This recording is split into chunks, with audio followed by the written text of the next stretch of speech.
اقرأ باسم ربك الذي خلق خلق الإنسان من علق اقرأ وربك الأكرم الذي علم بالقلم علم الإنسان ما لم يعلم اعوذ باللہ من الشیطان الرجیم بسم اللہ الرحمن الرحیم سورۃ زمر 23واں پارہ اور سورت نمبر 39۔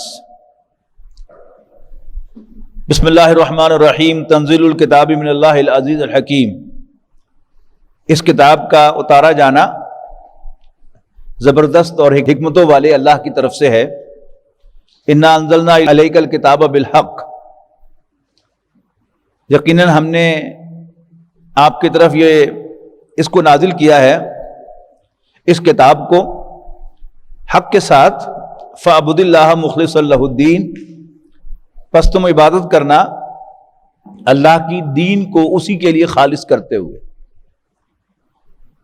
خالص اور ناخالص بڑا سادہ سا لفظ ہے۔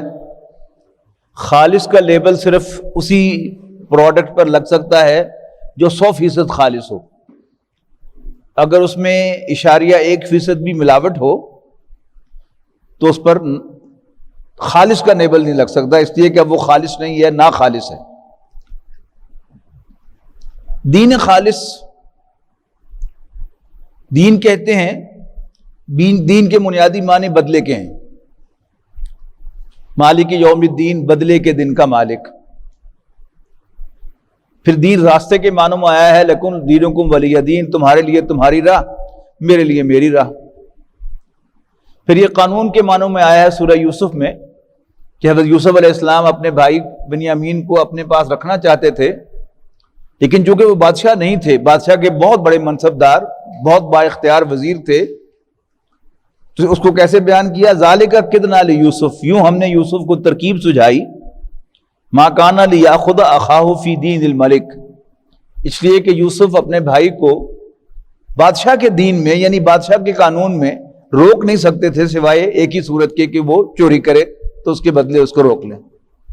تو وہاں بھی فرمایا دین الملک، بادشاہ کا دین۔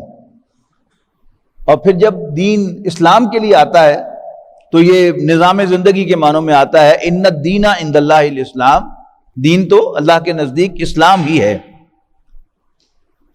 دین کے بہت سے اجزاء ہیں۔ سب سے پہلا عقائد، دوسرا عبادات، تیسرا رسومات۔ رسومات سے مراد ہوتا ہے 3 جو مواقع ہیں جو ہر شخص کو زندگی میں پیش آتے ہیں۔ پیدائش، ہر گھر میں بچوں کی پیدائش ہوتی ہے، اور موت، یہ بھی ہر گھر میں ہوتی ہے، اور اس کے درمیان میں ایک نیا خاندان وجود میں آتا ہے جسے ہم شادی کے نام سے جانتے ہیں۔ ان تینوں مواقع پر صرف وہی کچھ کرنا کہ جو نبی اکرم صلی اللہ علیہ وسلم اور آپ کے صحابہ سے ثابت ہو، یہ کیا ہے؟ یہ دین کا عین تقاضا ہے۔ یعنی شادی ہندو بھی کرتے ہیں، وہ پھیرے ڈالتے ہیں، ہم اس کے مقابلے میں کیا کرتے ہیں؟ ہم نکاح کرتے ہیں۔ شادی عیسائی بھی کرتے ہیں، وہ پادری کے سامنے جا کر دونوں مرد اور عورت ایک دوسرے کو شوہر اور بیوی کے طور پہ قبول کر کے، اور عورت پادری کے سامنے کہتی ہے کہ I would obey him، میں اس کی اطاعت کروں گی۔ تو شادی تو ہر جگہ ہوتی ہے، لیکن ہماری شادی نکاح سے ہوتی ہے۔ اس کے بعد باقی زندگی، یعنی نکاح کے بعد انسان کی جو زندگی شروع ہوتی ہے، نکاح اور اس کا ٹوٹنا جو ہے وہ طلاق ہے۔ پھر اس میں بے شمار حلت و حرمت کے قوانین ہیں۔ کس کس سے نکاح نہیں ہو سکتا، یہ کیا ہے؟ یہ کتاب النکاح کا حصہ ہے۔ مناکحات بھی ان کو کہا جاتا ہے۔ نکاح کے متعلقہ جتنے بھی امور ہیں وہ مناکحات کہلاتے ہیں۔ پھر محرم اور نامحرم کا معاملہ، کس کس سے پردہ ہے، کس سے پردہ نہیں ہے۔ پھر وراثت کے قوانین کیا ہیں، یہ سب کے سب جو ہیں یہ کیا ہیں؟ یہ مناکحات کے تحت آتے ہیں، اور یہ بھی دین کا جز ہے۔ پھر بیوع، خرید و فروخت، کاروبار کا جتنا بھی نظام ہے یہ بھی دین کا حصہ ہے. وہ طریقے کاروبار کے لین دین کے جو جائز ہیں وہ بھی دین کا حصہ ہیں، اور وہ چیزیں کہ جو ناجائز ہیں وہ بھی ان کو ناجائز سمجھنا یہ بھی کیا ہے؟ یہ دین کا تقاضا ہے. اس تقاضے کو پورا کرنا. پھر کتاب الامارہ ہے، یعنی عمارت کا باب. عمارت سے مراد امیر ہونا، اردو والا امیر نہیں، عربی والا امیر ہونا، امیر المومنین، بادشاہ، حکمران. تو اس کے بھی سارے قوانین ہیں. قوانین کیسے بنیں گے، کیا کیا قواعد ہوں گے، کیا کیا ضوابط ہوں گے، یہ سب کا سب جو ہے یہ دین ہے. اور اسلام میں سے کسی جز کو خارج کر لینا یہ کیا ہے؟ اس دین کو ناخالص کرنے کے مترادف ہے. تو فرمایا جا رہا ہے نبی اکرم صلی اللہ علیہ وسلم سے کہ انا انزلنا الیک الکتاب، اے نبی ہم نے آپ کی طرف کتاب نازل فرمائی ہے، بالحق، حق کے ساتھ. فاعبد اللہ، اللہ کی عبادت کرنا، مخلصا لہ الدین، دین کو اسی کے لیے خالص کرتے ہوئے. الا للہ الدین الخالص، سن لو، آگاہ ہو جاؤ کہ دین خالص اللہ تعالیٰ ہی کا ہے. صرف وہی ہستی ہے کہ جو عقائد میں بھی ہمارے سامنے ہونی چاہیے، جو معاشرت میں بھی ہمارے سامنے ہونی چاہیے، جو معیشت میں بھی ہمارے سامنے ہونی چاہیے، جو حکومت میں بھی ہمارے سامنے ہونی چاہیے، عبادات میں بھی ہمارے سامنے ہونی چاہیے، رسومات میں بھی ہمارے سامنے ہونی چاہیے، اور وہ اللہ تعالیٰ کی ذات ہے. تو الا للہ الدین الخالص، آگاہ ہو جاؤ، سن لو کہ دین خالص تو اللہ ہی کا ہے. والذین اتخذوا من دونہ اولیاء، اور وہ لوگ جنہوں نے بنا رکھے ہیں اللہ کے سوا اور دوست اور حامی اور سرپرست اور نگران. ما نعبدہم، اور وہ کہتے ہیں کہ ہم ان کی عبادت نہیں کرتے، الا لیقربونا الی اللہ زلفیٰ، سوائے اس کے کہ وہ ہمیں اللہ کے کسی درجے قریب پہنچا دیں. ان اللہ یحکم بینہم، بے شک اللہ تعالیٰ ان کے درمیان فیصلہ فرمائے گا. فی ما ہم فی یختلفون، ان تمام ایشوز میں جن میں وہ اختلاف کرتے ہیں. ان اللہ لا یہدی من ہوا کاذب کفار، یقیناً اللہ تعالیٰ کسی بھی جھوٹے اور انکار کرنے والوں کو راستہ نہیں دکھاتا، ہدایت نہیں دیتا. لو اراد اللہ ان یتخذ ولدا لاصطفیٰ مما یخلق ما یشاء سبحانہ، اگر اللہ چاہتا، اگر وہ کسی کو بیٹا بنانا چاہتا تو اپنی مخلوق میں سے جس کو چاہتا اس کو منتخب کر لیتا، پسند کر لیتا. سبحانہ ہو، لیکن اللہ تعالیٰ اس سے پاک ہے، اسے بیٹے کی حاجت ہی نہیں ہے. ہمیں بیٹوں کی حاجت کیوں ہوتی ہے؟ کہ ہمیں پتا ہے کہ ہم نے مر جانا ہے، اور جب جس نے مرنا ہی نہیں اس کو بیٹے کی ضرورت نہیں. تو سبحانہ، اللہ تعالیٰ اس سے پاک ہے. هو اللہ الواحد القہار، اللہ تعالیٰ ہی اکیلا اور سب پر غالب ہے. خلق السماوات والارض بالحق، اسی نے پیدا کیے ہیں آسمان اور زمین برحق. یکور اللیل علی النہار، وہ لپیٹتا ہے رات کو دن پر. وَيُكَوِّرُ النَّهَارَ عَلَى اللَّيْلِ، اور کور کرتا ہے دن کا رات کے اوپر. وَسَخَّرَ الشَّمْسَ وَالْقَمَرَ، اور اسی نے سورج اور چاند مسخر کیے ہیں، سروس پر لگائے ہیں. كُلٌّ يَجْرِي لِأَجَلٍ مُّسَمًّى، ان میں سے ہر ایک چلے جا رہا ہے ایک وقت مقرر تک. الا هو العزیز الغفار، سن لو کہ وہی بالادست بخشنے والا ہے. خلقکم من نفس واحدۃ، اس نے تمہیں ایک جان سے پیدا کیا، ایک انڈیویجول سے. ثم جعل منها زوجها، پھر اسی سے اس نے جوڑا بنایا اس کا. وانزل لکم من الانعام ثمانیۃ ازواج، اور پیدا کیے اس نے تمہارے لیے چوپایوں میں سے 8 جوڑے. یخلقکم فی بطون امہاتکم خلقا من بعد خلق فی ظلمات 3. اللہ تعالیٰ پیدا کرتا ہے تمہیں ماؤں کے پیٹوں میں ایک شکل کے بعد دوسری شکل میں 3 تاریک پردوں کے اندر. میں نے پہلے بھی کئی دفعہ عرض کیا ہے کہ قرآن مجید میں جہاں بھی اللہ تعالیٰ کی قدرتوں کا تذکرہ ہوتا ہے موسٹلی وہ قدرتیں وہ ہوتی ہیں کہ جو انسان کی آبزرویشن میں آلریڈی ہوتی ہیں. مثال کے طور پر وہ بھیڑ بکریاں ذبح کرتے تھے تو کیا وہ دیکھتے نہیں تھے کہ پیٹ میں کھلا نہیں پڑا ہوا ہوتا بچہ ان کا؟ پہلے جلد ہے، اس کے بعد پیریٹونیم ہے، پھر مسلز کی ایک تہہ ہے، اس کے بعد پھر اندر جا کے کہیں جو ہے وہ یوٹرس ہے. لیکن اصل بات جو قرآن مجید اللہ تعالیٰ کی ان قدرتوں کا تذکرہ کر کے کہنا چاہتا ہے وہ آخرت ہے، کہ وہ اللہ کے جس کی قدرتوں کا یہ عالم ہے، کیا وہ مردوں کو زندہ نہیں کر سکتا؟ باقی اللہ تعالیٰ نے جس کو ہدایت دینی ہوتی ہے وہ دے دیتا ہے. ڈاکٹر مورس بکائے فرانس کے ایک بہت بڑے سرجن تھے، وہ معالج سے شاہ فیصل شہید کے. تو ایک دفعہ شاہ فیصل نے ان سے کہا کہ آپ نے قرآن مجید کا مطالعہ کیا؟ انہوں نے کہا نہیں. تو شاہ فیصل نے انہیں قرآن مجید کا ایک فرینچ ترجمہ تھا وہ پیش کیا. تو اس کو جب انہوں نے اس آیت کو پڑھا تو انہوں نے دریافت کیا کہ حضور صلی اللہ علیہ وسلم کے بارے میں کہ آپ کوئی سرجری وغیرہ بھی سمجھتے تھے، جانتے تھے. ظاہر صاحب نے کہا کہ آپ تو بالکل ان پڑھ تھے. تو وہ ایمان لے آیا کہ یہ بات جو ہے یہ ایک سرجن کو معلوم ہے کہ انسان جو ہے وہ 3 پردوں کے اندر پروان چڑھتا ہے اپنی ماؤں کے پیٹوں میں.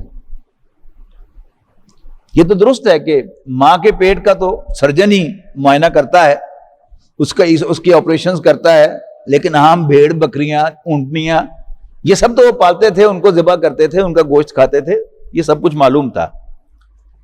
ذالکم اللہ ربکم، یہی اللہ جس کو تم خالق مانتے ہو وہی تمہارا رب ہے. لہ الملک، اسی کی بادشاہی ہے. لا الہ الا ہو، اس کے سوا کوئی عبادت کے لائق نہیں ہے. فانا تصرفون، پھر تم کدھر سے پھرائے جا رہے ہو؟ ان تکفروا فإن اللہ غنی عنکم،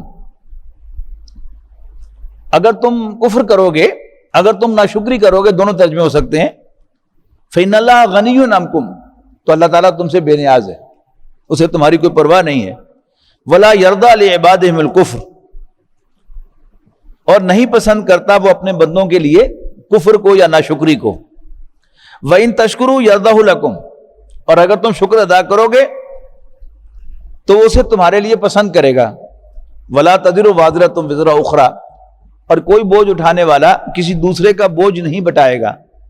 ثُمَّ إِلَىٰ رَبِّكُمْ مَرْجِعُكُمْ، پھر تمہارے ربی کے حضور تمہارا لوٹنا ہوگا. فَيُنَبِّئُكُمْ بِمَا كُنتُمْ تَعْمَلُونَ، پھر وہ تمہیں جتلائے گا کہ تم کیا کیا حرکتیں کرتے رہے ہو. إِنَّهُ عَلِيمٌ بِذَاتِ الصُّدُورِ، یقیناً وہ سینوں کے بھیدوں کا جاننے والا ہے. یہاں بھی نوٹ کیجئے کہ بات آخرت پہ آگے ختم ہوئی. پھر وَإِذَا مَسَّ الْإِنسَانَ ضُرٌّ دَعَا رَبَّهُ مُنِيبًا إِلَيْهِ، جب انسان کو کوئی تکلیف پہنچتی ہے تو اپنے ربی کو پکارتا ہے، اس کی طرف رجوع کرتے ہوئے. ثُمَّ إِذَا خَوَّلَهُ نِعْمَةً مِّنْهُ، لیکن جب اللہ تعالیٰ نوازتا ہے اپنی طرف سے اس کو کسی نعمت سے، نسیٰ مَا كَانَ يَدْعُو إِلَيْهِ، تو بھول جاتا ہے کہ پہلے وہ کیا دعائیں کیا کرتا تھا. وَجَعَلَ لِلَّهِ أَنْدَادًا لِيُضِلَّ عَنْ سَبِيلِهِ، اور اللہ کے لیے مد مقابل اپوننٹس بناتا ہے تاکہ وہ لوگوں کو اللہ کے راستے سے روکے. قُلْ تَمَتَّعْ بِكُفْرِكَ قَلِيلًا، اے نبی ان سے کہیے کہ اپنے کفر کے تھوڑے سے مزے لوٹ لو. اِنَّكَ مِنْ أَصْحَابِ النَّارِ، یقیناً تم جہنمی ہو. امن هو قانت آناء اللیل ساجدا وقائما یحذر الآخرۃ، کیا بھلا وہ جو فرما بردار ہے دس بستہ کھڑا ہوتا ہے آناء اللیل، رات کی گھڑیوں میں، ساجدا وقائما، سجدہ کرتے ہوئے اور قیام کرتے ہوئے، یحذر الآخرۃ، آخرت سے ڈرتا ہے، ورجرجو رحمت ربی، اور اپنے رب کی رحمت کا امیدوار ہے. قُلْ هَلْ يَسْتَوِي الَّذِينَ يَعْلَمُونَ وَالَّذِينَ لَا يَعْلَمُونَ، اے نبی ان سے پوچھو کہ کیا جاننے والے اور نہ جاننے والے برابر ہوں گے؟ انما یتذکر اولو الالباب، یقیناً دل والے سمجھ والے ہی نصیحت حاصل کرتے ہیں۔ قل یا عباد الذین آمنوا اتقوا ربکم، اے نبی کہہ دو اے میرے وہ بندو جو ایمان لائے ہو، اتقوا ربکم، اپنے رب سے ڈرو، للذین احسنوا فی ہذہ الدنیا حسنۃ، وہ لوگ کہ جو نیک رویہ اختیار کرتے ہیں، نیک کام کرتے ہیں اس دنیا کی زندگی میں، ان کے لیے بھلائی ہے۔ وارض اللہ واسعہ، اور اللہ کی زمین بڑی وسیع ہے۔ انما یوفی الصابرون اجرہم بغیر حساب، یقیناً صبر کرنے والوں کو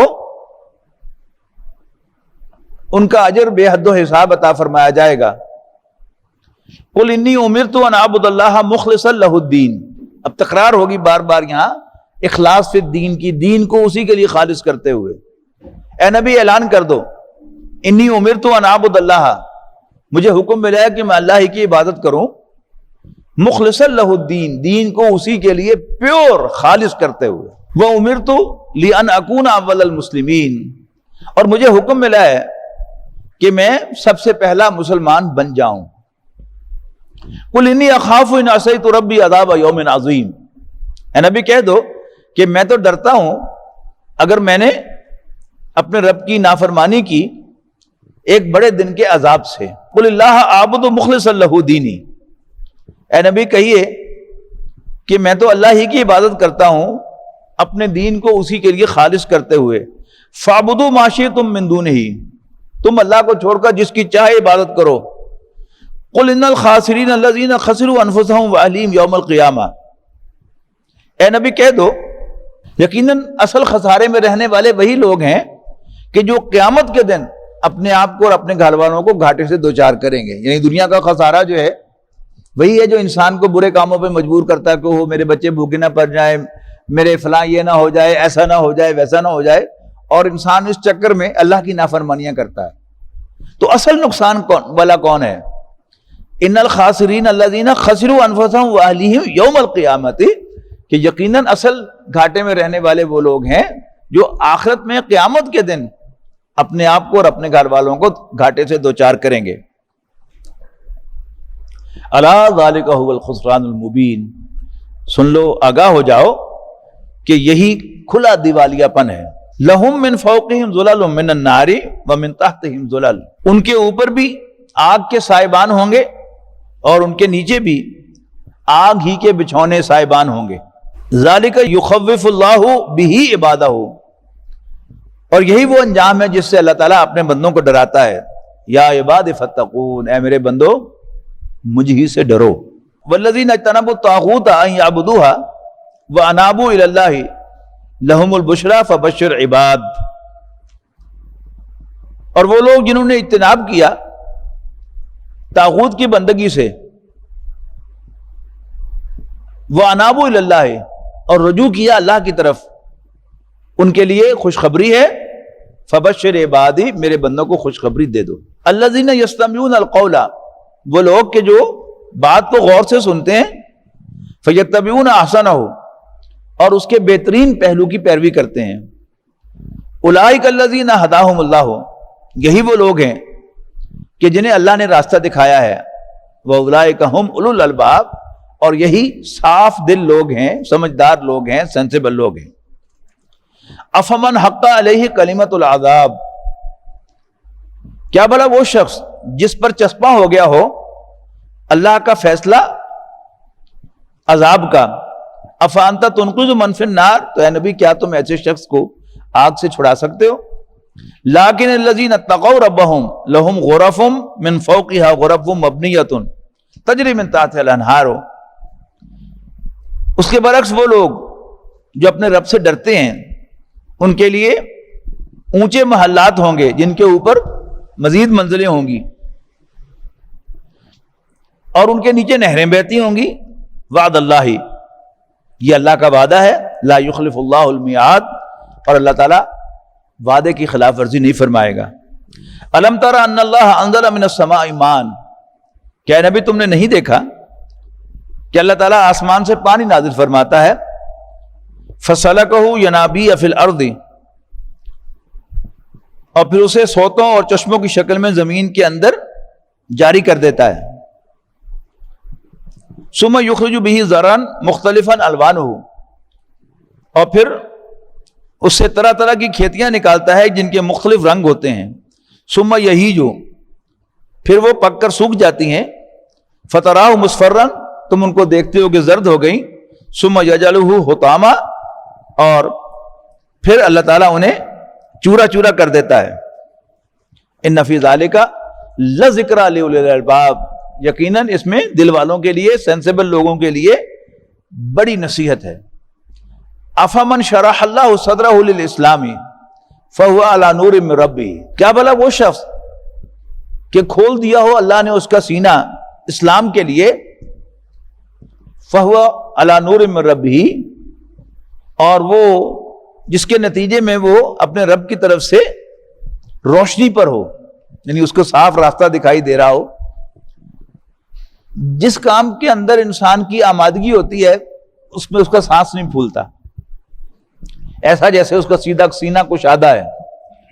اور جس کام کرنے کا ارادہ نہ ہو، آمادگی نہ ہو، تو انسان تنگی سی محسوس کرتا ہے اپنے سینے میں، اس کا سانس پھولتا ہے. تو یہی محاورہ ہے انشراح صدر، انسان کے سینے کا کھل جانا. آمادگی کے لیے یہ محاورہ ہے. الم نشرح لک صدرک، کیا ہم نے آپ کے سینوں کو کھول نہیں دیا؟ اس میں وہ جو فزیکل آپریشن جو کیا گیا نبی اکرم صلی اللہ علیہ وسلم کا وہ بھی ہے، لیکن ایک عام آدمی کے لیے بھی اس کی وہی حیثیت ہے کہ انسان اپنے سینے میں کشادگی محسوس کرتا ہے جس کام کی آمادگی ہو، اور جس کام پر انسان کی آمادگی نہ ہو تو انسان گھٹن محسوس کرتا ہے، سانس لینے میں اس کو دقت ہوتی ہے. تو افمن شرح اللہ صدرہ للاسلام فہو علی نور من ربہ فویل للقاسیۃ قلوبہم، کیا وہ ایسے شخص کی طرح ہو سکتا ہے جو جس کے سینے میں تنگی ہو؟ فویل للقاسیۃ قلوبہم من ذکر اللہ، سو بربادی ہے ان لوگوں کے لیے جن کے دل سخت ہو گئے ہیں اور وہ اللہ کی یاد سے غافل ہیں. اولئک فی ضلال مبین، یہی لوگ کھلی گمراہی میں پڑے ہوئے ہیں. ويشفي صدور قوم مؤمنين